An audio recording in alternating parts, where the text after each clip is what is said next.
పరిశుద్ధాత్ముడు నన్ను నడిపిస్తున్నాడు. ఒకానొక రోజు రాత్రి రెండు చొక్కాలు 2 ప్యాంట్లు పెట్టుకుని బయలుదేరాను. నాకు భాష రాదు, ఒక్కరు తెలియదు, ఆ ప్రాంతం తెలియదు, ఎక్కడుండాలో తెలియదు, ఏం చేయాలో తెలియదు. దేవుడు చెప్పాడు నేను వెళ్ళాలి. పరిశుద్ధాత్ముని యొక్క ప్రిపరేషన్, పరిశుద్ధాత్ముడు నీలో నిన్ను నింపినప్పుడు కేవలము నూనె బుడ్డీలు అమ్ముకునే పాస్టర్గా మారవు నువ్వు. గుర్తుంచుకోండి ఈ విషయం. పరిశుద్ధాత్ముడు నిన్ను తాకినప్పుడు నువ్వు ఛాలెంజెస్ తీసుకుంటావు. ఇంతవరకు సహోదరుడు ఆజాద్ చెప్పినట్లుగా తన దేవుని ఎరిగిన వారు బలము కలిగి గొప్ప కార్యాలు చేస్తారు, గొప్ప కార్యాలు చేస్తారు. నీ సంఘం పక్కన ఇంకొకడు సంఘం పెట్టే కార్యాలు కావు, గొప్ప కార్యాలు చేస్తారు. ప్రభువు లేని చోట ప్రభువును ప్రకటించడానికి ముందుకొస్తారు. అది చీకటి, భయంకరమైనటువంటి చలి. ఉత్తర భారతదేశంలో మనం ఇక్కడ ఏదైతే ఊపుకుంటున్నామో ఈ సమయంలో అక్కడ చల్లగా ఉంటుంది. అంటే ఇప్పుడు వేడిగానే ఉంటుందిలేండి. నేను వెళ్ళింది డిసెంబర్, జనవరి, ఫిబ్రవరిలో భయంకరమైన చలి. ఆగస్టు నెలల్లో కూడా భయంకరమైనటువంటి వాతావరణం, వర్షం పడిన తర్వాత చలిగా ఉంటుంది. నేను వెళ్ళాను, నాకు తెలియదు అంత చలి ఉంటుందని. మామూలు చొక్కాలు వేసుకుని మామూలుగా వెళ్ళిపోయాను. నేను అక్కడికి వెళ్తే గడగడ వణికిపోతున్నాను. కిందికి దిగాను. రైల్వే స్టేషన్లో ప్లాట్ఫామ్ మీద 3 రాత్రులు గడిపాను.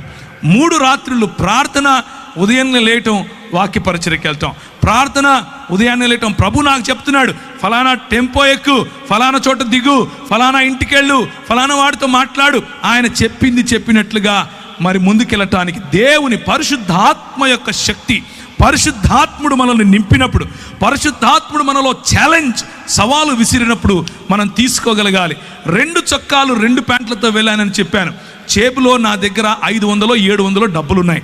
ఆ రోజుల్లో 500 అంటే మహా అయితే కూడా ఒక 10 రోజులు మనం ఉండొచ్చు. ఈ రోజుల్లో 500 అంటే 1/2 రోజే ఉంటాం, అది మీకు తెలిసిన విషయమే. అయితే నేను వెళ్ళాను. ఒకరోజు రాత్రి నా దగ్గర డబ్బులు కూడా అయిపోతున్నాయి. ప్రభువు రాత్రి నాకు ఒక దర్శనం చూపించాడు.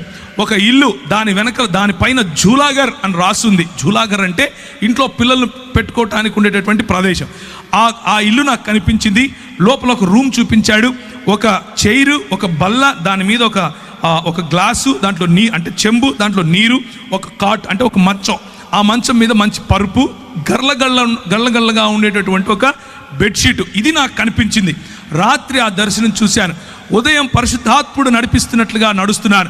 పరిశుద్ధాత్ముడు నాకు చెప్పినట్లుగా ఏ డైరెక్షన్లో, ఏ దిశగా నేను వెళ్ళాలో ఆ దిశగా వెళుతున్నాను. 2.5-3 కిలోమీటర్లు నడుస్తూ దేవుని పరిచర్య, వాక్యం. నాకు వచ్చి రాని హిందీ ఏం చేస్తాం, ఏదొస్తే అది మూగ సైగలు అనుకోండి, మాట్లాడుతూ ప్రజలకు చెప్పుకుంటూ వెళ్ళాను. ఒక చోట ప్రభు దిగమన్నాడు. దిగి చూస్తే ఎదురుగా అదే ఇల్లు కనిపిస్తోంది. దేవునికి స్తోత్రం కలుగునుగా.